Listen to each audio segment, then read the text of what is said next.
de apertura y vamos a comenzar hoy con este seminario de liberación y de guerra espiritual. Y voy a hacer un pequeño resumen repasando algunas cosas, algunos principios que son importantes, ¿sí? Que ustedes puedan tenerlos claros desde el principio. ¿No se enojan que tome mate? Los argentinos somos de tomar mate todo el tiempo, ¿recuerdan? No se enojan, muy bien. Un tema interesante, un tema muy importante del cual tenemos que partir entendiendo y comprendiendo. La pregunta es, ¿puede una persona ser libre del ataque de espíritus inmundos sin Cristo? El simple razonamiento y lógica, ¿qué les dice? Que no, ¿sí? ¿Por qué? Porque es en el nombre de Jesús que nosotros tenemos poder y autoridad para echar fuera demonios. ¿Ok? Ahora, si una persona no puede ser completamente libre, verdaderamente libre, como dijo Jesús, si el Hijo de Dios os libertare, entonces seréis verdaderamente libres. Si una persona no puede ser libre sin Cristo, la pregunta es, ¿dónde está Cristo cuando hace libre a la persona? ¿Fuera de la persona o dentro de la persona? ¿Dónde debería estar Cristo para hacer libre a esta persona de todo ataque demoníaco? ¿Fuera de la persona o dentro de la persona? Dentro de la persona, ¿sí? Es decir, Cristo reinando en la vida de esta persona, Cristo trayendo el reino de Dios a esta vida, trayendo la llenura del Espíritu Santo a una persona, para que esta persona sea libre de toda inmundicia espiritual, de todo ataque del maligno y de toda obra de las tinieblas dentro de su corazón. No puede ser el corazón del hombre libre de demonios o de espíritus inmundos o de actividad de las tinieblas, no puede ser libre sin Cristo. Cristo es el único que puede traer liberación al hombre. No voy a ponerme ahora a repasar todos los textos bíblicos porque, como les dije, ya están en los videos pasados, así que los van a ver de todas maneras, pero sí es importante que comencemos entendiendo esto desde el principio. Sin Cristo no hay libertad. Sin Cristo no hay libertad. De hecho, la palabra de Dios dice, ¿sí?, que el Señor es el Espíritu y donde está el Espíritu del Señor, allí hay libertad. Amén. Entonces, sin Cristo no hay libertad. Ahora, ¿dónde tiene que estar Cristo? Habitando en nuestra vida, siendo el Rey, el Señor de nuestro corazón, siendo el amo de nuestra vida, entonces realmente somos verdaderamente libres. Ahora, ¿la liberación es un acto posterior o anterior a que yo reciba a Cristo? Esto es una pregunta para que usted lo medite. ¿La liberación vendrá a mi vida después de que yo reciba a Cristo en mi corazón o antes de que yo reciba a Cristo en mi corazón? Pues obviamente posterior a que reciba a Cristo en mi corazón. Cristo entra en nuestras vidas, nos limpia, la sangre de Cristo opera en nuestras vidas, nos limpia de todo pecado y nos limpia también de toda inmundicia espiritual. Si es que nosotros le rendimos a Cristo nuestras vidas y lo recibimos en nosotros. Entonces, lo que ocurre en este momento es que Cristo entra y libera. O sea, la liberación es un acto posterior. Entonces, ahí es al punto donde quiero llegar para iniciar esta noche. El ministerio de liberación o la liberación en sí. La liberación en sí se lleva a cabo en la vida de una persona, cristiana o no cristiana. Si para ser libre tiene que tener a Cristo. Entonces, si tiene que tener a Cristo, ya es cristiana. Esta persona ya ha aceptado a Cristo, ha creído en Cristo, ha declarado a Cristo Señor y Salvador de su vida, ha entregado la plenitud de su vida al Señor, es decir, legalmente a Cristo le pertenece, Cristo lo posee ahora como dueño y amo de su vida. Entonces, la liberación vino posterior a eso. Por lo tanto, la liberación entonces es para los hijos de Dios. Allí toma total sentido lo que dijo Jesús cuando hablaba con la mujer sirofenicia, ¿sí? Cuando hablaba con la mujer sirofenicia y le decía, no está bien dar el pan de los hijos a los perrillos, ¿sí? Cuando le decía a esta mujer le pedía que liberara a su hija de opresiones demoníacas, y en ese caso, en ese momento Jesús le dice a esta mujer sirofenicia que no estaba bien darle lo que ella le estaba pidiendo, que le pertenecía a los hijos, dárselo a los perrillos. ¿Por qué? Porque ella era una mujer considerada por los judíos inmunda, ¿sí? Ahora, Jesús llama pan de los hijos a esto que la mujer le estaba pidiendo. ¿Y qué le pedía a la mujer? Liberación para su hija, ¿sí? Entonces, lo que el título que el Señor le pone a esto es pan de los hijos, es decir, es para los hijos, es propiedad de los hijos, es solo para los hijos. Eso nos deja claro entonces que la liberación no actúa en aquellas personas que quieran ser libres sin Cristo. No podemos ser libres sin Cristo. No podemos ser libres sin que el Señor se apodere de nosotros. Él debe apoderarse de nosotros para poder ser verdaderamente y completamente libres. Amén, hasta ahí. Muy bien. Otro punto interesante que veíamos estos miércoles pasados era que la liberación es al mismo tiempo un suceso y un proceso, ¿sí?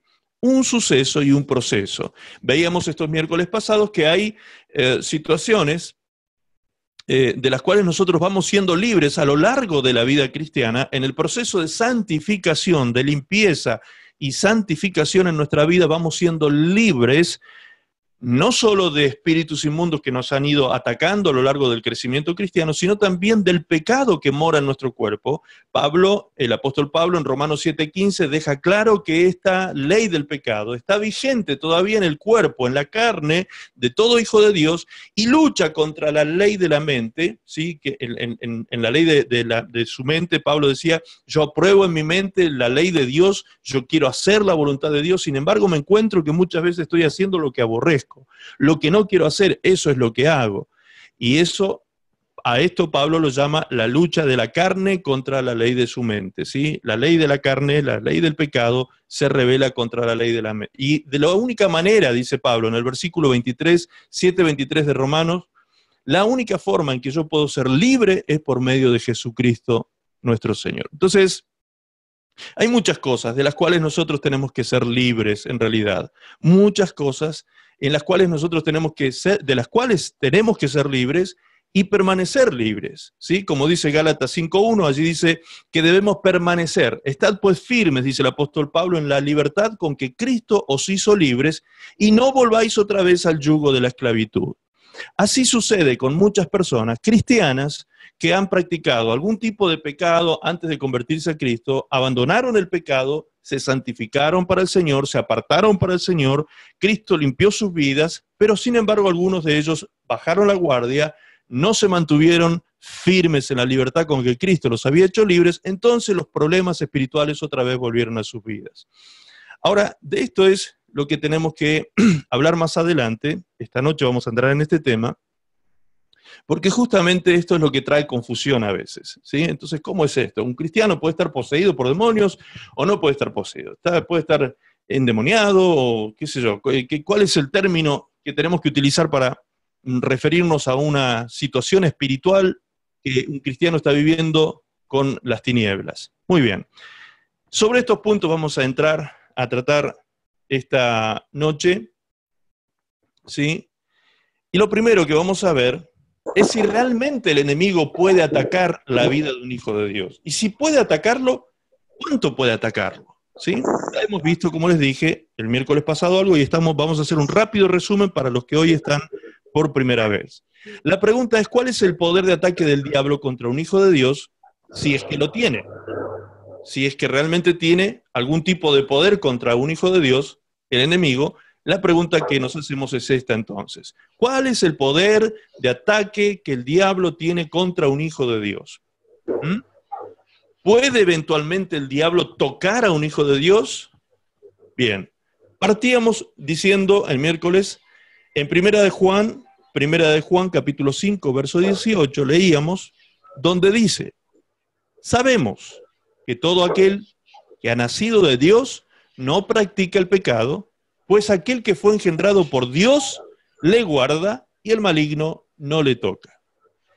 Generalmente, cuando leemos la Biblia así como al pasar, así como muy rapidito, Yanela, por favor, ¿puedes cerrar tu micrófono? ¿Se está escuchando el sonido de tu casa? Muy bien. Entonces, como les decía, El texto dice, sabemos que todo aquel que ha nacido de Dios no practica el pecado, pues aquel que fue engendrado por Dios le guarda y el maligno no le toca. Cuando se lee así por encima el pasaje, pareciera que el pasaje dice que el diablo no nos puede tocar. ¿Sí? En esto coincidíamos el miércoles pasado y quizás hoy también estemos todos coincidiendo en esto. Parece que el texto dice que el diablo a mí no me puede tocar.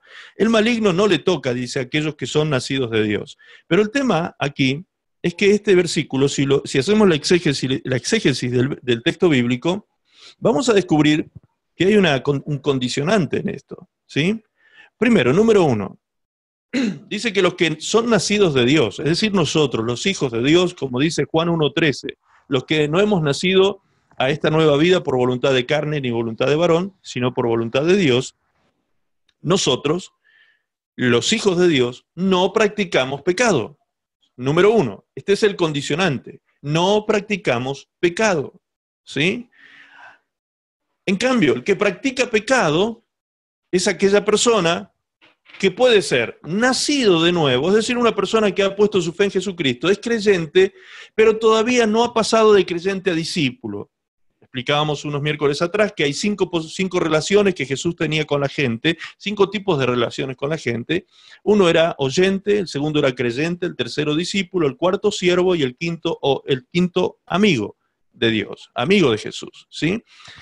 Entonces, hay personas que son creyentes, que han puesto su fe en Jesucristo, han venido a Cristo, quieren vivir para Cristo y demás, pero todavía ellos están en una situación y recién iniciando la santificación, están recién comenzando a limpiar su vida de un montón de cosas que traían del mundo. Entonces, estas personas, si no comprenden, si no entienden que deben dejar de practicar con la ayuda del Espíritu Santo, dejar de practicar el pecado, comienzan a abrir puertas a través del pecado a que los ataques del enemigo comienzan a bajar las defensas, digamos, y los ataques del maligno puede comenzar a tener efecto contra ellos.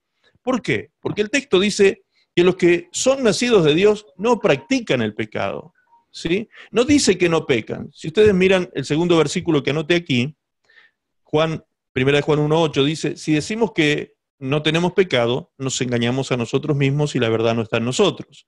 Es decir que no tenemos pecado no es una verdad que pueda estar en nosotros. Todos pecamos, de alguna manera, sea de pensamiento, sea de sentimiento, sea de acción, hasta por omisión podemos llegar a pecar. Entonces, decir que no tenemos pecado no existe en boca de un cristiano. Sí, somos pecadores, por eso Pablo decía en Romanos 7:15 en adelante, precisamente esto, que por la ley del pecado que mora en nuestra carne, es que nosotros muchas veces terminamos haciendo lo que aborrecemos y no lo que queremos hacer. ¿Ok? Ahora, el hecho de que yo cometa pecado, el hecho de que yo cometa un error, el hecho de que yo erre al blanco, ¿sí? Porque esta es etimológicamente el significado de la palabra pecado es eso, errar al blanco, ¿sí? Entonces, el hecho de que yo erre al blanco en mi vida y cometa pecado no quiere decir que yo me transforme en un practicante del pecado. Una persona que practica es una persona que lo hace asiduamente, regularmente, sistemáticamente, como si fuese un deportista, ¿sí? Un deportista, alguien que practica deporte, tiene que estar toda la semana practicando para poder estar en condiciones en el deporte que realiza. Entonces, de esta manera, hay gente que dice ser creyente, dice ser hijos de Dios y viven engañados porque viven en pecado y viven practicando el pecado. Entonces, las defensas espirituales obviamente están caídas, están bajas y la persona está vulnerable a todo ataque del maligno. Ahora, luego dice, si yo no practico pecado, entonces aquel que fue engendrado por Dios le guarda, dice el texto bíblico, ¿sí?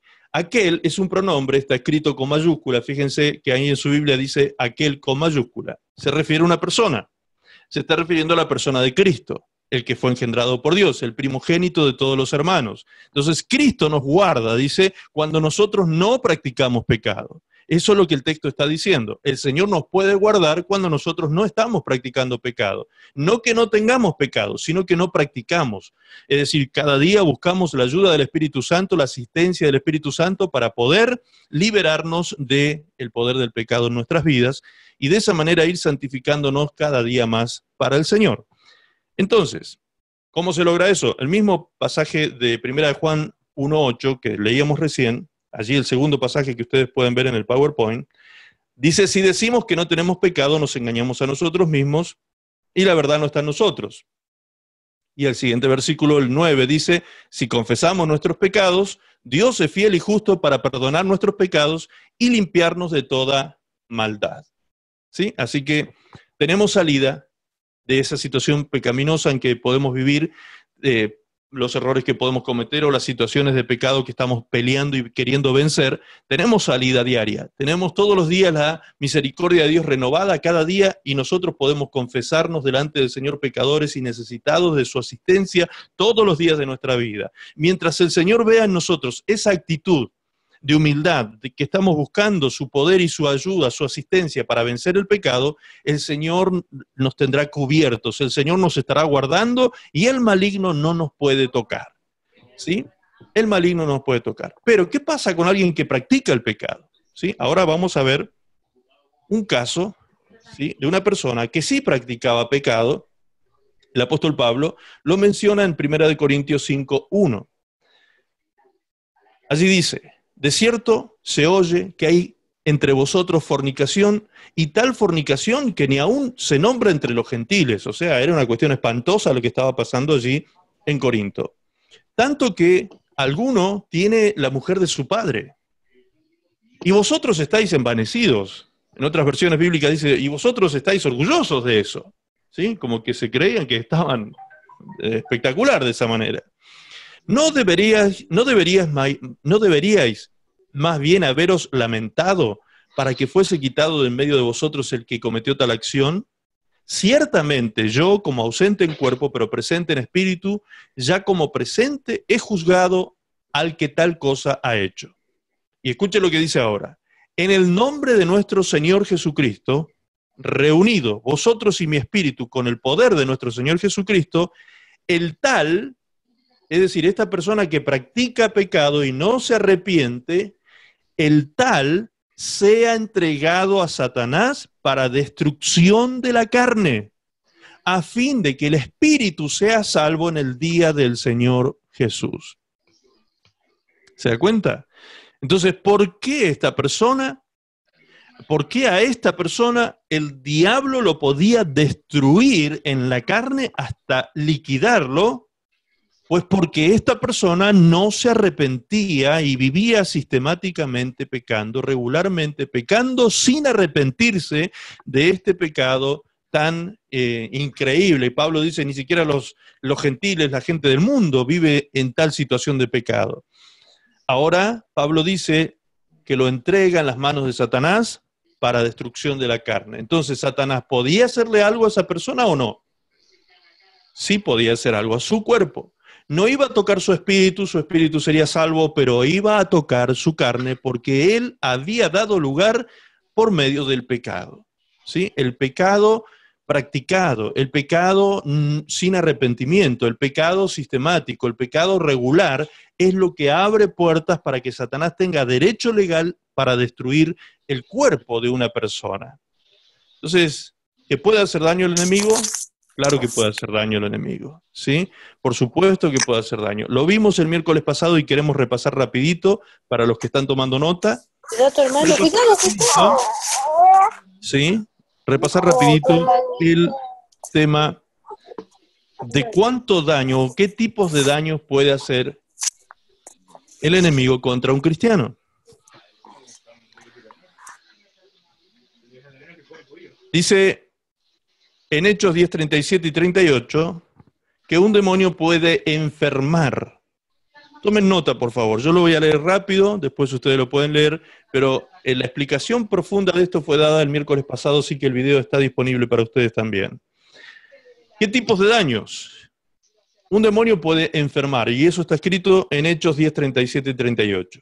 Un demonio puede derrotar a un cristiano por medio de la ira. Efesios 4, 26 y 27, y les recomiendo que lo lean en la versión de lenguaje sencillo, porque ahí dice claramente que aquella persona que se aira, se enoja y se acuesta sin haberse puesto en orden con aquella persona que estaba enojado y permanece en estado de enojo, el enemigo puede terminar derrotándolo en la vida de fe. un demonio puede atribular a un cristiano. Eso lo podemos ver en Lucas 22, 31 al 32. Puede atribular a un cristiano. ¿Recuerdan ustedes cuando Jesús le dice a Pedro, Pedro, te han pedido para ser zarandeado, ¿sí? Vas a ser atribulado, Pedro. Y Jesús no le dijo que no iba a venir la tribulación. Simplemente le dijo, voy a orar por ti para que la fe no te falte en ese momento y cuando regreses puedas confirmar la fe de tu hermano, de tus hermanos. Un demonio puede también atar con enfermedades. Lucas 13:16 habla de una mujer que hacía 18 años que estaba atada con una enfermedad que la mantenía a ella encorvada, el cuerpo encorvado, una especie de hiperlordosis, podríamos decir, que estaba aquejando a esta persona hacía 18 años. 18 años. Es decir, un demonio también puede entonces atribular, un demonio también puede atar un cuerpo con enfermedades.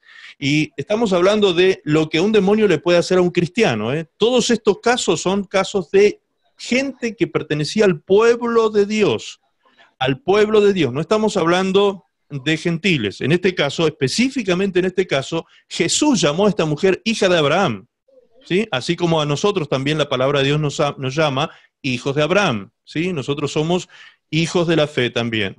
Entonces, otro punto es en 2 Corintios 4, 3 y 4, allí dice un demonio puede enceguecer el entendimiento. En 2 Corintios 4, verso 3 dice que el evangelio de Jesucristo está encubierto en aquellos que son incrédulos. ¿Sí? ¿Por qué? Porque el Dios de este siglo encegueció el entendimiento de ellos para que no les resplandezca la luz del evangelio de Cristo. Ahora, ¿quiénes son los que tienen el entendimiento enceguecido, según el texto? Los incrédulos, ¿sí? Entonces, cuando nosotros decimos los incrédulos, pensamos que estamos hablando de las personas que están fuera del ámbito cristiano, aquellas personas que se manifiestan como ateos, o que directamente no practican ningún tipo de religión, o que no tienen ninguna fe en su vida. Nosotros llamamos a estas personas incrédulos, ¿sí? Y pensamos que estas son las personas que tienen el entendimiento enceguecido. Ciertamente, así es.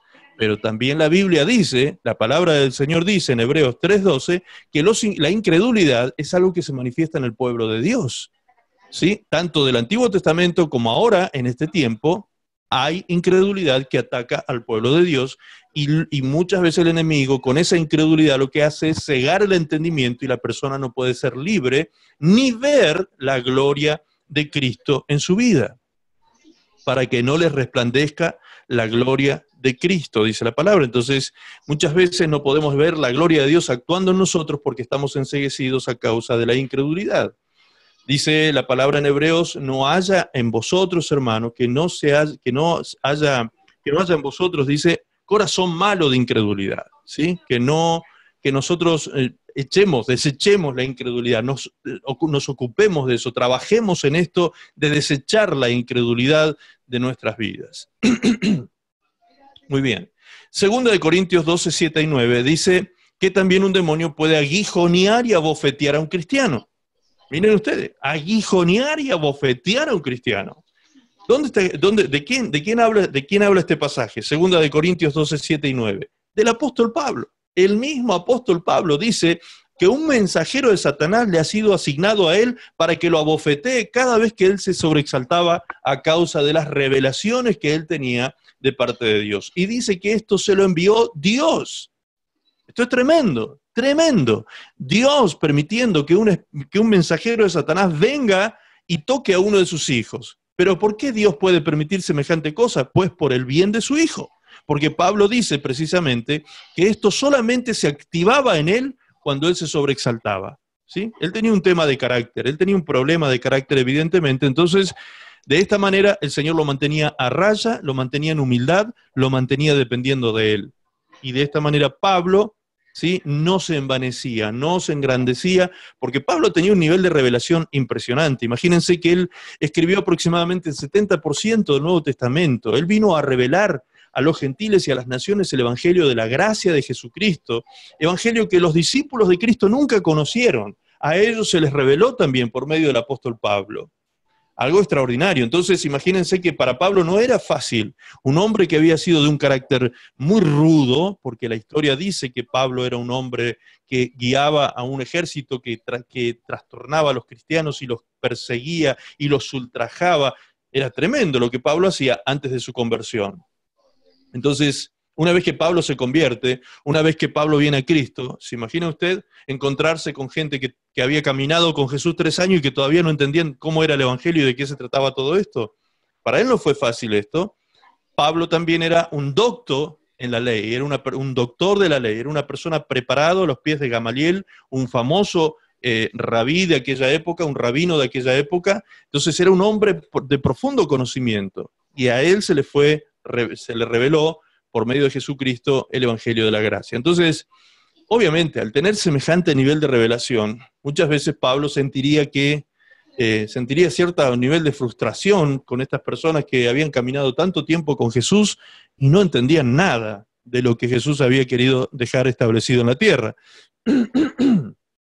¿Por qué digo que no entendían nada? Porque Pedro, por ejemplo, quería que los gentiles se circuncidaran. Pedro, o alguna corriente judaizante de aquella época, Pedro como que abonaba a esa corriente, querían que las personas se circuncidaran, los varones se circuncidaran, aquellos que se convertían al cristianismo, que se circuncidaran como los judíos. Entonces, Pedro y este movimiento judaizante lo que quería en cierta forma era llevarlos otra vez a la ley, ¿sí? Y era de algo que Cristo los había hecho libres. Entonces Pablo, obviamente, ante esas situaciones se sobreexaltaba, se enojaría, se molestaría muchas veces quizás por esta situación.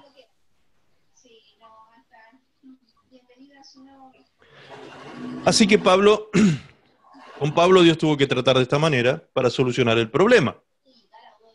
Y Pablo le pidió a Dios en 3 oportunidades, dice que le pidió ser libre de este aguijón, y el Señor le dijo, no, bástate mi gracia, ¿sí? Es decir, no vas a ser libre de este aguijón, no te voy a hacer libre de esto porque en realidad te hace bien, ¿sí? Esto te mantiene a raya, te mantiene a línea. Así que hay cosas, hermanos, que a veces el Señor permite. No es que el diablo hace lo que quiere con un cristiano, sino que hace lo que puede. Ese es otro principio importante en el ámbito espiritual tener en claro también.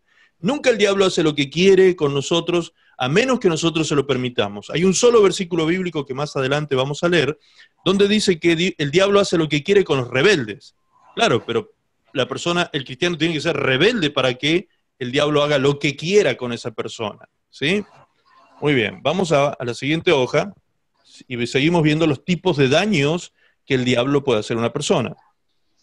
En 2 Corintios 11, 14 al 15, dice que un demonio puede engañar con astucia, pues él se viste de ángel de luz.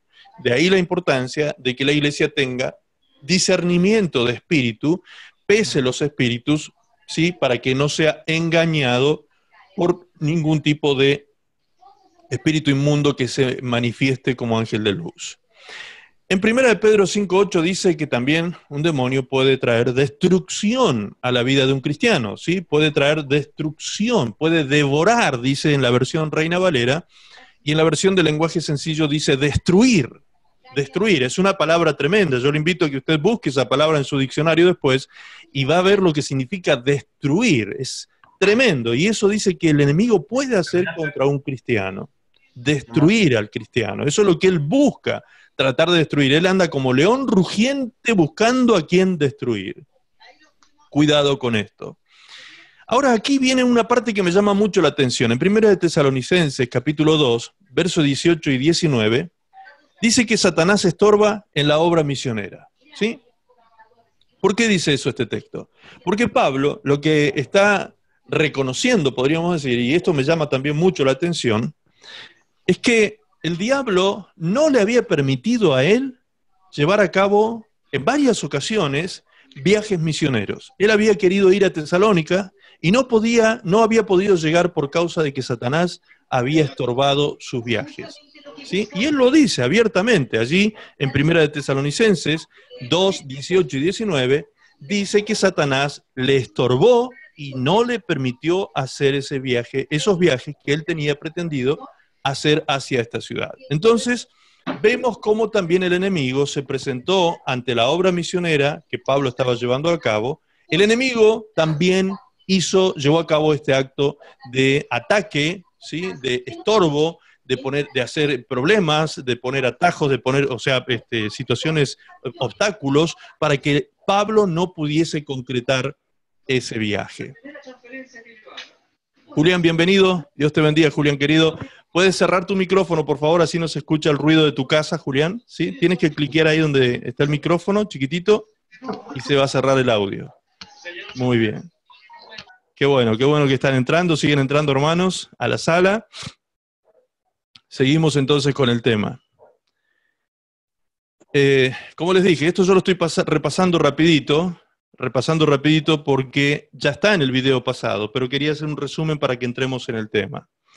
El demonio también puede matar, hurtar y destruir, y eso lo vemos en el espíritu de las personas que Jesús menciona en Juan 10:10. Cuando Jesús dice, el ladrón no viene sino para matar, hurtar y destruir, mas yo he venido para que tengan vida y vida en abundancia, Jesús estaba refiriendo a falsos maestros que habían venido antes de él a Israel, ¿sí? Falsos maestros. Es decir, los falsos maestros pueden provocar este tipo de daño, falsos maestros, obviamente, bajo el dominio de espíritus inmundos, pueden provocar este daño en la obra del Señor, pueden venir con pensamientos religiosos o estructuras religiosas, dogmas que van a traer destrucción y muerte a la vida de una persona.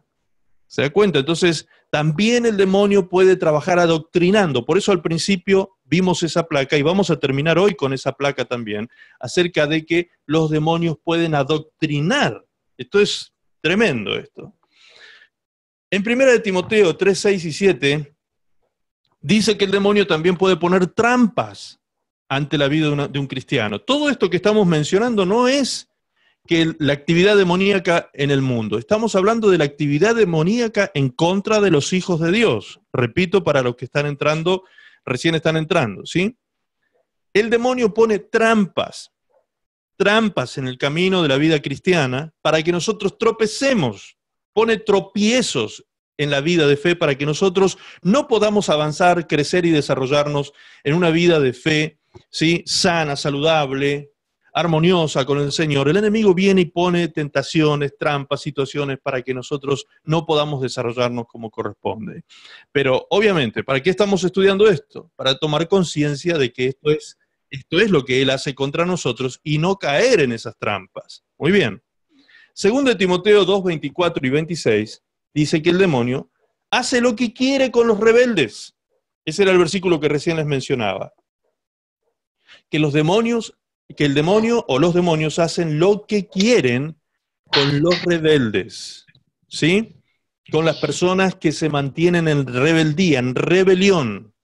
¿Quiénes son los que practican rebelión? Aquellas personas que a causa de la iniquidad que hay en sus corazones, por esa maldad profunda, planifican el pecado y lo practican conscientemente sin arrepentirse, aún habiendo conocido la verdad en Cristo Jesús.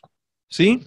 O sea, la rebelión, aquel que se califica como rebelde, es alguien que está en rebelión. Entonces, esta persona que está en rebelión, la rebelión es el fruto del pecado practicado en base a la iniquidad, la cual es la maldad más profunda que planifica el pecado y lo lleva a cabo. Amén. Recuerden que tienen que ir tomando nota de las preguntitas que vayan apareciendo y luego vamos a tener un tiempo para compartir respuestas a todos esos interrogantes. Lucas capítulo 4, verso 2 al 13. Nati, si puedes cerrar tu micrófono, te agradecería. Lucas 4, del verso 2 al 13. Allí dice, Romina también, si puedes cerrar tu micrófono, por favor. Gracias. Y Natalia, todos los que tengan, por favor, los micrófonos abiertos, presten atención a tenerlos cerrados, ¿sí? Muy bien. En Lucas 4, 2 al 13, recordarán ustedes el pasaje de los 40 días de ayuno y oración que Jesús tuvo apartado allí en el desierto, ¿sí? En este momento, en este tiempo de ayuno que Jesús tuvo allí en el desierto, el diablo vino a tentar a Jesús, dice la palabra. Y lo tentó 3 veces. Y las 3 veces que lo tentó en el cuerpo, lo tentó en el alma y lo tentó en el espíritu. Es decir, en las tres diferentes áreas de la vida humana, el enemigo tiene la capacidad de tentar en esas 3 áreas. Lo tentó a Jesús en el cuerpo, cuando le dijo que convirtiera el pan, las piedras en pan, ¿sí? A causa del hambre. Lo tentó a Jesús en el espíritu, cuando le dijo que si lo adoraba a él, le entregaría todos los reinos de la tierra. Y lo tentó a él en el alma. En el alma es donde nosotros tenemos el asiento de las emociones, ¿sí? Y en el alma es donde se siente el vértigo, lo que él pudo haber sentido en el caso de estar en la altura, en el pináculo del templo, cuando el diablo le dijo, tírate, total, los ángeles van a venir en resguardo de tu vida y nada te va a pasar, ¿sí? Entonces vemos que el diablo lo tentó en las 3 áreas, cuerpo, alma y espíritu. Jesús fue tentado en todo allí en el desierto y pasó en victoria. ¿Por qué pasó en victoria? Porque utilizó un arma poderosa que también nosotros los hijos de Dios tenemos que usar a la hora de luchar y batallar contra el enemigo. Jesús las 3 veces dijo, escrito está Satanás. ¿Sí? La palabra de Dios, como vemos en Efesios 6, cuando habla de la armadura de Dios, vemos que la espada del Espíritu es la palabra de Dios. Es la manera en que nosotros podemos avanzar ofensivamente contra el enemigo y liquidarlo en medio de una batalla espiritual. Y por último, Primera de Timoteo 4:1 dice, el demonio adoctrina, ¿sí? El demonio adoctrina, que eso es lo que íbamos a ver, les dije, al final de esto vamos a tratar de dejar establecido con claridad ese tema del adoctrinamiento. Muy bien, en todos los casos, acá tiene que quedar este principio tiene que quedar muy claro, en todos los casos, el diablo no hace lo que quiere con un hijo de Dios, sino lo que Dios o el Hijo de Dios me refiero a la persona, ¿sí? No a Jesús, sino a nosotros como hijos de Dios, lo que Dios o nosotros mismos le permitimos hacer en contra de nosotros. Y tenemos una esperanza de victoria siempre contra todas las obras del maligno en contra de nuestra vida, ¿sí? La palabra de Dios dice en 1 Juan 3:8, en la segunda parte del versículo dice, para esto apareció el Hijo de Dios, Jesús, para deshacer las obras del diablo. Para deshacer las obras del diablo. Es decir, que todas estas obras no nos tienen que atemorizar a nosotros. Todo lo que hablamos recién, todo lo que el diablo puede hacer en contra de una persona, ¿sí? Cantidad de cosas como las que acabamos de leer para atrás. Enfermar a una persona, derrotar a un cristiano a causa de la ira, atribularlo, enfermarlo, enceguecer el entendimiento, aguijonearlo, abofetearlo, engañarlo, ¿sí? Destruirlo, estorbarlo, ponerle trampas, tentaciones, etcétera. Todas esas obras del diablo a nosotros no nos deben atemorizar en la vida cristiana. ¿Por qué? Porque hay uno con nosotros que vino a este mundo para deshacer las obras del diablo que se habían levantado contra nosotros. Entonces, en él somos nosotros más que vencedores contra toda fuerza del maligno que se levante en contra de nuestras vidas. En Cristo somos libres, en Cristo podemos deshacer las obras del maligno que se levantan contra nosotros. Muy bien. Ahora, definamos, por favor, algunas terminologías en relación con este daño y cómo se produce, ¿sí? Hay ciertos términos que podemos utilizar para analizar cuál es la capacidad del enemigo en contra de una persona, cuál es la posibilidad que tiene de hacer daño en una persona. Entonces vamos a comenzar viéndolo desde el primer término que pusimos aquí, que es la palabra posesión. Debemos entender quién nos posee a nosotros, a los hijos de Dios, ¿sí? Lo que estamos estudiando es en relación con nosotros, con los hijos de Dios. Entonces, la pregunta sería, ¿puede el diablo poseer a un hijo de Dios? Entonces vamos a ver esto, vamos a analizar esto en profundidad, qué significa posesión, ¿sí? Y quién nos posee a nosotros para que tengamos claro si es que podemos estar poseídos o no por el enemigo. La palabra posesión significa acto de poseer, dicho de una persona, tener en su poder algo, por lo que puede ejercer potestad sobre algo, dominio, poder, jurisdicción o facultad que se tiene sobre ese algo, ¿sí? Muy bien. En relación con esto, entonces, ¿quién posee a un hijo de Dios? ¿Quién es el que tiene la potestad sobre un hijo de Dios? ¿Quién es el que tiene la jurisdicción y la facultad sobre la vida de un hijo de Dios? ¿Quién es el que tiene legalmente el derecho de intervenir en la vida de un hijo de Dios con toda libertad? En Romanos 7:4 dice, así también vosotros, hermanos míos, habéis muerto a la ley mediante el cuerpo de Cristo para que seáis de otro, del que resucitó de los muertos, a fin de que llevemos fruto para Dios. Fíjense que dice el texto, para que seáis de otro. Es decir, para que cambiemos de dueño, para que cambiemos de propietario. Debemos ser libres del anterior dueño que teníamos y ser de otro ahora, ¿sí? Ser de otro, como dice el texto. Primera de Juan 5:19 dice, sabemos que somos de Dios y el mundo entero está bajo el maligno. Susana, por favor, me indican que cierres tu micrófono, por favor, Susana. Susana Ocampo. Dale clic al micrófono, así se cierra, por favor, porque se escucha el ruido de tu casa. Muy bien. Primera de Juan 5:19 dice entonces, sabemos que somos de Dios y el mundo entero está bajo el maligno. Bien, el mundo entero está bajo el maligno, pero nosotros sabemos que somos de Dios, es decir, somos propiedad. Ya me mandaron un mensaje ahí, mira. Nosotros somos propiedad de Dios, es decir, Él nos posee, porque fuimos rescatados de las manos del otro, como dice Romanos 7:4, ¿sí? Y ahora somos de otro. Romanos 7:4, leo de nuevo. Así también vosotros, hermanos míos, habéis muerto a la ley mediante el cuerpo de Cristo, para que seáis de otro.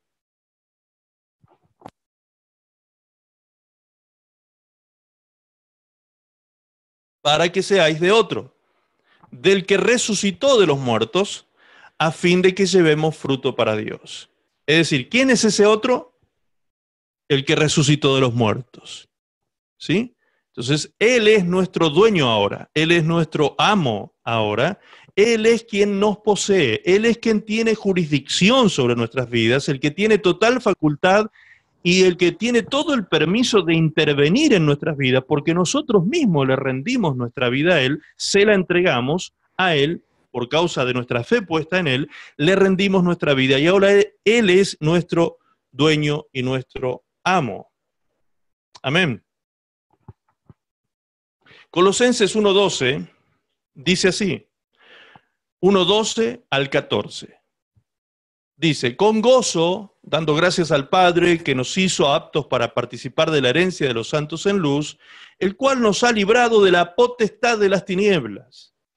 Es decir, antes de venir a Cristo, había otro que tenía la potestad sobre nuestra vida.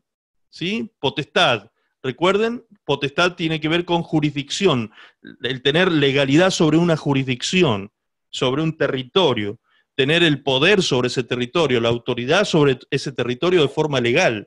Ahora dice la palabra que nosotros fuimos librados de esa potestad de las tinieblas y trasladados al reino de su amado Hijo, en quien tenemos redención por su sangre, el perdón de nuestros pecados. Cuando dice que tenemos redención por su sangre, la palabra redención tiene que ver con pagar el precio de un rescate. Es decir, Jesús pagó por nuestras vidas con su propia sangre. Tenemos redención por su sangre. Él pagó el precio de nuestra vida, lo pagó con su propia sangre derramada en la cruz del Calvario. Por eso la palabra dice que somos comprados a precio de sangre, ¿sí? Y si somos comprados, tenemos un dueño. Él es quien nos posee, ese dueño. Ese dueño es Cristo que pagó, que nos redimió, que pagó el rescate para hacernos libres a nosotros. Amén. Entonces, ¿quién nos posee? ¿A los hijos de Dios? Cristo Jesús.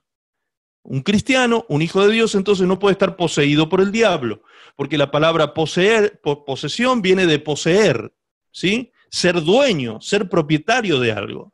Entonces un cristiano no puede ser propiedad del diablo. Un hijo de Dios es propiedad de Dios. Fue comprado a precio de sangre, por lo tanto, el dueño, el amo, el Señor de esta vida es Cristo. Cristo posee al cristiano. Cristo posee nuestras vidas. Amén. Hebreos 2:14 dice así: así que, por cuanto los hijos participaron de carne y sangre, él también participó de lo mismo para destruir por medio de la muerte al que tenía el imperio de la muerte, esto es, al diablo, y librar a todos los que por el temor de la muerte estaban durante toda la vida sujetos a servidumbre. Así que Cristo nos ha hecho libres a nosotros de aquel que tenía el imperio de la muerte, es decir, el diablo. Nos hizo libres y nos sacó de las tinieblas y nos trasladó a su reino de luz. Pagó el precio por nosotros, nos compró a precio de sangre, por lo tanto somos propiedad de Cristo, todos los hijos de Dios. Por lo tanto, un cristiano no puede estar poseído por el diablo, solo lo puede poseer Cristo. Amén. Es importante ir aclarando estos términos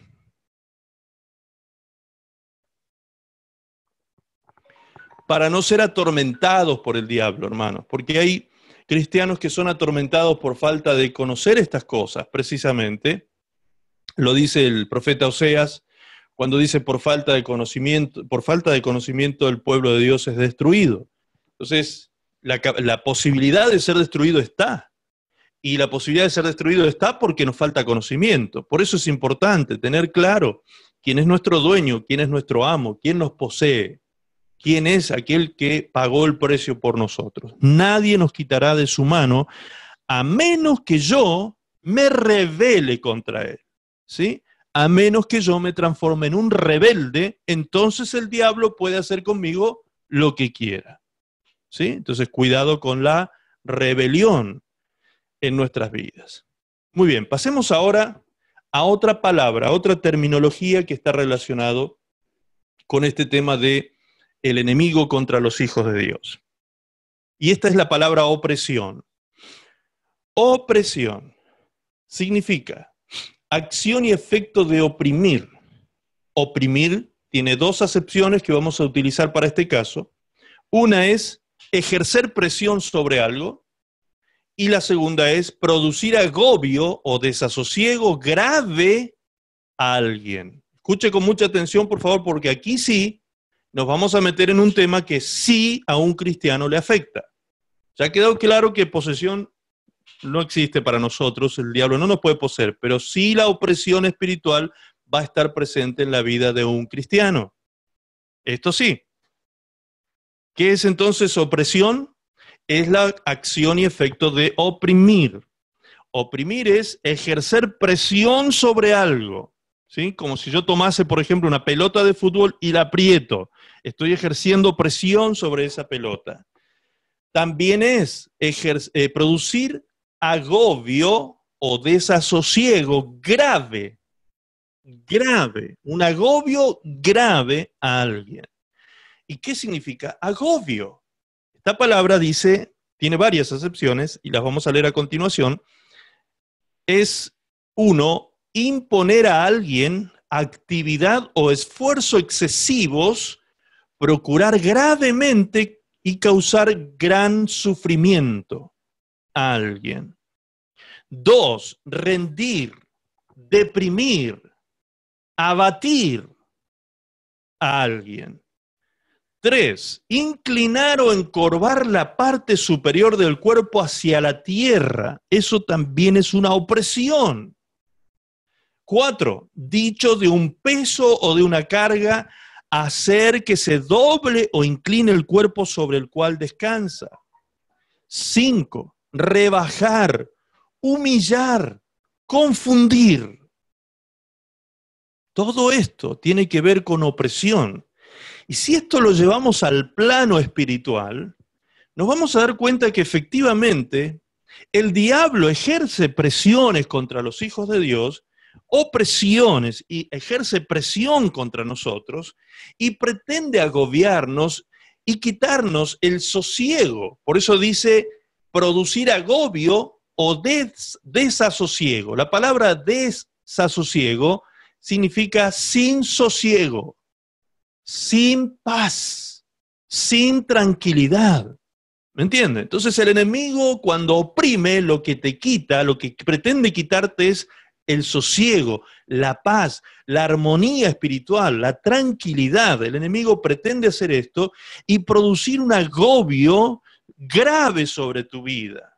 Cuando él quiere agobiarte, lo que va a hacer es traer cargas sobre ti, cargas de tipo emotivas. Él sabe, el enemigo sabe que las emociones son el producto de nuestros pensamientos, entonces va a venir a atacar en nuestra mente, a producir en nuestra mente presiones tan fuertes que puedan traer gran sufrimiento a nuestra vida. Procurar gravemente y procurar esto gravemente, dice la primera acepción, causando gran sufrimiento en la vida de la persona, deprimirla, abatir a la persona, ¿sí? Una persona abatida es una persona postrada, caída, derrotada, ¿sí? Una persona que no tiene fuerzas ni para levantarse, está abatida la persona. Ahora, ¿quién logra esto? El enemigo cuando oprime. ¿Y cuándo lo logra? Cuando yo se lo permito. Recuerden siempre ese principio, el diablo no hace lo que quiere con nosotros, sino lo que yo le permito o Dios le permite, como el caso de Pablo, ¿recuerdan? Entonces, el enemigo cuando encuentra falta de conocimiento, cuando encuentra un cristiano que no está con las defensas altas, cuando encuentra un cristiano que no sabe utilizar la armadura de Dios en su vida, que no entiende de qué se trata eso, ¿sí? Cuando el cristiano no tiene comunión con el Espíritu Santo, es fácilmente oprimible. Esa persona es fácil que sea atacado en su mente porque la incredulidad baja las defensas y esa persona deja entrar pensamientos en su mente de opresión, de depresión, de abatimiento, ¿sí? De humillación y de todas estas cosas que producen desasosiego y agobio en la vida de una persona. Ahora, esto se produce básicamente, mire, esto es tremendo, lo que vamos a leer ahora es tremendo realmente, se produce básicamente porque el diablo tiene el poder de quitar palabras y de poner palabras en el corazón de una persona. Así es de sencillo como funciona esto. El diablo tiene el poder de poner y de quitar palabras en la mente de las personas. Esto es tremendo, tremendo. Hasta la palabra de Dios quita del corazón de las personas o de la mente de las personas. Y eso está escrito en Lucas capítulo 8, verso 12. Allí dice, y los de junto al camino son los que oyen, y luego viene el diablo y quita de su corazón la palabra para que no crean y se salven. ¿Se da cuenta? Entonces, ¿puede el enemigo sacar la palabra del corazón de una persona? Está hablando de la palabra de Dios. Jesús dijo esto. Cuando Jesús explicaba la parábola de la tierra fértil, ¿sí? La parábola del sembrador y de la tierra fértil, él dijo que había 4 tipos de tierra, y una de las tierras era esta, y una de las semillas que había sido sembrada era esta, la de junto al camino. Y esto representaba a ciertas personas. ¿Quiénes eran estas personas? Aquellas que oyen, dice. Los de junto al camino son los que oyen. Es decir, esta noche aquí hay muchas personas oyendo, y podrían caer en esta situación también, las personas que oyen la palabra, pero que luego viene el diablo y se las quita del corazón. Se las quita con argumentos, se las quita con distracciones, se las quita con distintas situaciones que hacen que la palabra no permanezca en el corazón de la persona. El enemigo viene y roba esa semilla preciosa y no puede dar fruto en la vida de esta persona. En Juan 13:2 dice, y cuando cenaban, como el diablo ya había puesto en el corazón de Judas Iscariote, hijo de Simón, que le entregase, ¿sí? Fíjense lo que dice el texto. El diablo ya le había puesto a Judas esto en el corazón. Judas todavía estaba con Jesús. Es más, vamos a ver más adelante que Judas Judas no solamente estaba con el Señor en ese momento, estuvo con el Señor hasta verlo resucitado a Jesús, y cuando lo vio resucitado, no se arrepintió y por eso se suicidó. Ahora, ¿por qué Judas llegó a semejante extremo? ¿Por qué Satanás tomó control de la vida de Judas? ¿Por qué Satanás llegó a llevarlo a Judas al suicidio? ¿Por qué? ¿Por qué sucedió esto? Pues porque Judas permitió que el diablo le haya puesto en el corazón este pensamiento de entregar a Jesús. ¿Se da cuenta? Entonces, Judas, bajo la influencia del enemigo, permitió que el diablo sembrara aquí en su mente, en su corazón espiritual, sembrara la palabra de esta palabra de entregar a Jesús, este pensamiento de entregar a Jesús, y dejó que ese pensamiento anidara en su corazón y se transformara en un pensamiento obsesivo hasta tal punto que llegó a cometer ese tremendo sacrilegio, ese tremendo pecado, y entregar a Jesús para que sea crucificado. ¿Qué tenemos que entender entonces? Que las palabras son la materia prima de los pensamientos. Y recuerde siempre, esto lo vamos a ver más adelante también, yo hoy estoy haciendo aquí una introducción a los temas que vamos a desarrollar en profundidad después. Recordemos siempre esto: el hombre piensa y por cuanto piensa siente, y por cuanto siente actúa, ¿sí? Es decir, los actos humanos son el resultado de lo que el hombre siente, y lo que el hombre siente es lo que él piensa. ¿Me está entendiendo? Las emociones, los sentimientos son el producto, el resultado de los pensamientos. ¿Y la materia prima de los pensamientos qué es? ¿Cómo nosotros tenemos pensamientos? ¿Qué usamos nosotros para tener pensamientos? ¿Cuál es la materia prima? La palabra. La palabra, el lenguaje. Me refiero al lenguaje, ¿sí? A la palabra. Si no tuviésemos un lenguaje, no podríamos nosotros elaborar pensamientos en nuestra mente. Entonces tenemos un lenguaje mental, y por causa de ese lenguaje que tenemos en nuestra mente podemos elaborar pensamientos complejos, ¿sí? Ahora, el enemigo lo que hace entonces es esto: sembrar palabras, sembrar pensamientos. Esto es lo que hizo. Dice que el diablo le había puesto en el corazón a Judas que entregase a Jesús. Le metió esto en la mente a Judas, y Judas dejó anidar ese pensamiento a tal punto que se volvió un pensamiento obsesivo, ¿sí? Un pensamiento obsesivo que lo llevó luego a tener el sentimiento de seguridad de que él, si lo entregaba a Jesús, iba a salir todo bien, y él se iba a hacer, como dicen en Chile, la de oro, ¿sí? Porque se iba a comprar un campo con ese dinero y se iba a dar la gran vida. ¿Se da cuenta? Muy bien. Una persona que vive y permanece bajo dichas circunstancias de opresión experimentará seguramente enfermedades de tipo psicosomáticas.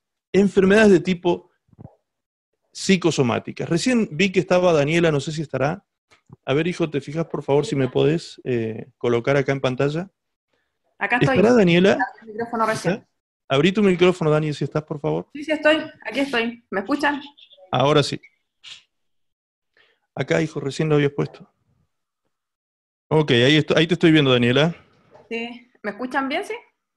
Sí, todos te escuchan. Creo que todos te escuchan. ¿Pueden hacer con el dedito para arriba si escuchan a Daniela, por favor? Ok, todos te escuchamos. Muy bien, yo le voy a pedir a Daniela, por favor, ella es doctora, es doctora en medicina. Le voy a pedir que, por favor, nos diga desde el punto de vista médico, ¿qué son las enfermedades psicosomáticas? Por favor, si nos podés explicar, Daniela, definirnos de alguna manera esto. Sí, mire, es bien intuitivo el escuchar que es psicosomática, que tiene que ver con la psiquis, que es el alma, lo que estudian los psiquiatras básicamente y los psicólogos, y el somas tiene que ver con el cuerpo. Entonces se define como sintomatología, o sea, síntomas que presenta un paciente, pero que son secundarias a enfermedades o a procesos que ocurren en su mente, en su psiquis, que también los psicólogos lo traducen como el alma.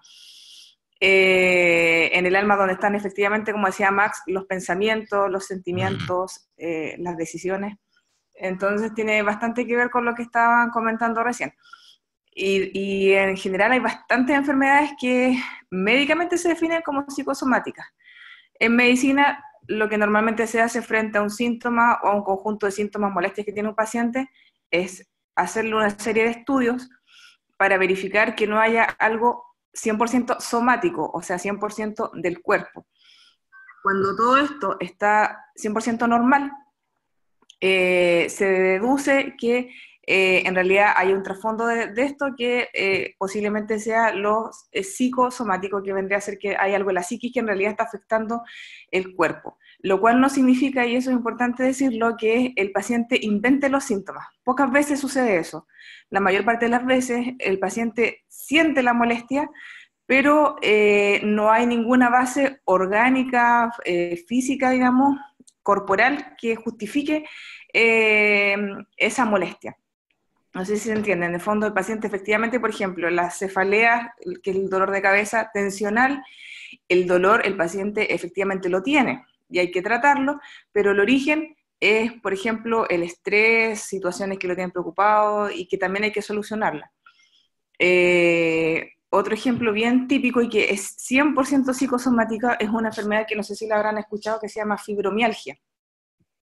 La fibromialgia es una enfermedad que produce dolores musculares en muchas localizaciones del cuerpo en el área muscular, sobre todo en la espalda, los brazos, las caderas, como dolor de todo el cuerpo, básicamente, pero que efectivamente al hacerle exámenes al paciente no tienen absolutamente ningún fundamento físico.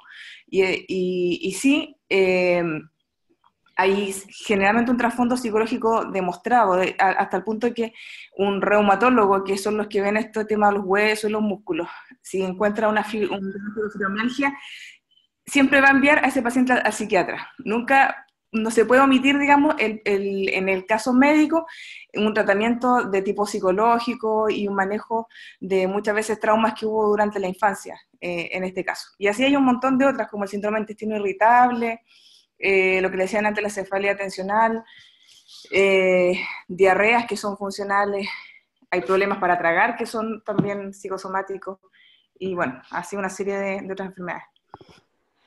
Mira, a mí me dijeron, Daniela, en una oportunidad, en dos oportunidades, hablando con médicos, que se ha analizado una cantidad, muchas enfermedades, digamos, se dice más o menos en el ámbito médico que alrededor del 80% de las enfermedades podrían ser de origen psicosomático, o sea, ser psicosomáticas.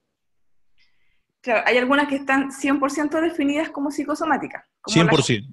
las que mencioné delante, o sea que casi no hay otra justificación más que lo psicosomática.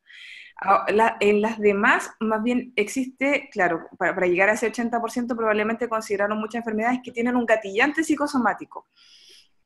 Por ejemplo, muchas enfermedades como artritis reumatoide, lupus y de ese tipo, claro. nacen de un trauma emocional. Por ejemplo, a la persona está sufriendo una separación, un divorcio, o se le murió un familiar muy cercano, y pasan 2 semanas y pum, se prende la enfermedad, enfermedades autoinmunes, por ejemplo. Algunos cánceres igual, pasa una situación emocional y se despierta, digamos, la enfermedad. No se le podía asignar una causalidad, porque es difícil decir esta es la causa de, pero sí se ve como un gatillante, por ejemplo, en medicina. Perfecto. Entonces, es sumamente importante, sí. Ok, ahora tú dijiste algo muy importante al principio, dijiste que en psicología se ve el tema de la psiquis como o sea, el alma vendría a ser la psiquis que estudia la psicología, pero las personas que sufren este tipo de situaciones psicosomáticas son enviadas al psiquiatra, no al psicólogo. O ambos. O ambos en algunos casos, ok, es decir, necesita terapia psicológica la persona para poder por ahí desatar algunos nudos emocionales que tiene o algunas situaciones traumáticas en su vida, pero también se lo envía a un psiquiatra porque es el psiquiatra el que está habilitado para poder medicar a la persona, no así el psicólogo. ¿Estoy bien en eso? Exacto. Ok. Esa es la diferencia importante.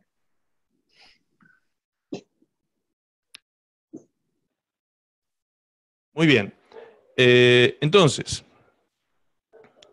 cuando una persona está afectada psicológicamente, oprimida psicológicamente, entonces la persona terminará afectando su cuerpo por causa de esta situación psicológica, ¿sí?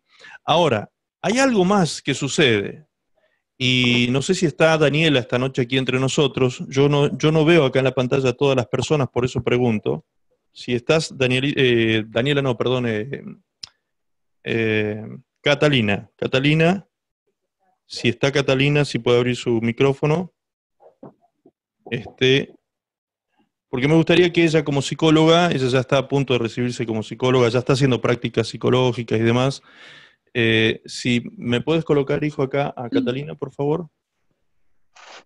Acá en pantalla. Sí, Catalina, ¿me escuchas? sí, pastor, lo escucho. Ok, muy bien, ahí está Catalina.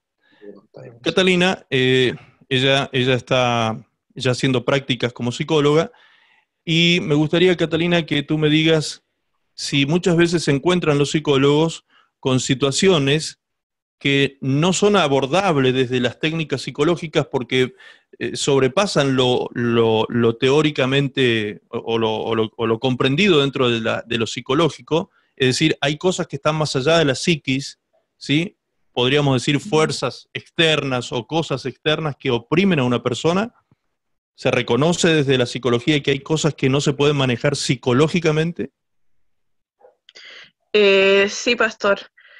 Lo que usted dice se ve muchas veces porque, como decía la hermana Daniela, cuando las personas suelen presentar este tipo de enfermedades psicosomáticas, por lo general el conducto regular es derivarlo a un psicólogo, y en ocasiones las personas pueden recibir un tratamiento tanto de psicólogo como de psiquiatra, perdón, y recibir, no sé, tratamiento con medicamentos de última generación, recibir diferentes terapias, buenas atenciones, atenciones de calidad. Sin embargo, muchas veces no es suficiente, no es suficiente. Y es ahí cuando empiezan a aparecer las variables espirituales que están afectando la vida de la persona, más allá de que sea ya algo solo de la psiquis. Es también algo que puede tener un origen espiritual. Ok, muy bien. Entonces, ahí es donde nos encontramos con una situación donde la persona, que no puede ser abordada desde la psicología, tampoco desde la medicina, ni siquiera el psiquiatra va a poder solucionar ese tema porque estamos reconociendo que hay fuerzas externas que la Biblia llama espíritus inmundos que terminan atormentando a una persona y enfermando, y que no se lo puede echar fuera con una pastillita, ¿sí? Que el psiquiatra le va a dar al enfermo, a la persona que está afectada. No va a poder terminar siendo sanado con eso, ni tampoco de pronto con una terapia psicológica. Necesita liberación para ser sanado, ¿sí? De esa opresión espiritual. Ahora, fíjense lo que dice Hechos 10:37. Les agradezco muchísimo, Daniela y Catalina, por el aporte, porque es muy importante tener una palabra autorizada, científica, respecto a esto, para que nos quede claro, ¿sí? Que hay cosas que no pasan por lo físico, ni siquiera por lo psíquico, sino que está más allá de estos planos, ¿sí? Más allá de estos planos que componen a una persona, que no tienen que ver con la estructura de la persona, sino con algo que está fuera de esta persona, afectando a esta persona, ¿sí? Muy bien. Hechos 10:37 y 38 dice así: vosotros sabéis lo que se divulgó por toda Judea, comenzando desde Galilea, después del bautismo que predicó Juan, cómo Dios ungió con el Espíritu Santo y con poder a Jesús de Nazaret, y cómo éste anduvo haciendo bienes, y escuche lo que dice ahora, y sanando a todos los oprimidos por el diablo, porque Dios estaba con él. ¿Están viendo la placa ustedes? ¿Ven la placa de PowerPoint? Daniela, ¿la ves? ¿Sí? Ok.